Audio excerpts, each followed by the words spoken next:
மயிலாடுதுறையில் அபயாம்பிகை அம்மன் மயில் உருவல் சிவனை பூஜித்த 1500 ஆண்டுகள் பழமை வாய்ந்த ஸ்ரீ மாயூரநாதர் திருக்கோவில் உள்ளது. திருவாவடுதுறை ஆதீனத்திற்கு சொந்தமான இவ்வாலயத்தில் கடந்த வருடம் செப்டம்பர் மாதம் கோவில் கும்பாபிஷேகம் நடைபெற்றது. அப்போது சிதிலம் அடைந்திருந்த கோவிலின் திருக்குளம் கரைகள் மறுசீரமைப்பு செய்யப்பட்டு தண்ணீர் விடப்பட்டு மீன்கள் வளர்க்கப்பட்டு வருகிறது. இந்நிலையில் கடந்த ஒரு வாரமாக திருக்குளத்தில் மீன்கள் செத்து மதக்க தொடங்கின. தொடர்ந்து நூற்றுக்கணக்கான மீன்கள் இருந்து தண்ணீரில் மிதந்து துர்நாற்றம் வீச துவங்கியுள்ளது. கோவில் குளத்தில் பிளாஸ்டிக் பாட்டில்கள், பாலித்தீன் பைகளை கோவிலுக்கு வரும் பக்தர்கள் பொறுப்பின்றி வீசிவிட்டு செல்வதாலும் மீன்கள் இறந்து மிதப்பதாலும் சுகாதார சீர்கேடு ஏற்பட்டுள்ளது.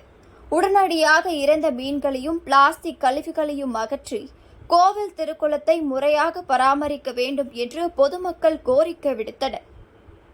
வெயிலின் தாக்கத்தால் மீன்கள் இறப்பதாகவும் இறந்த மீன்களை அப்புறப்படுத்தி குளத்தை தூய்மை செய்ய நடவடிக்கை மேற்கொண்டுள்ளதாகவும் கோவில் நிர்வாகத்தினர் தெரிவித்தனர்.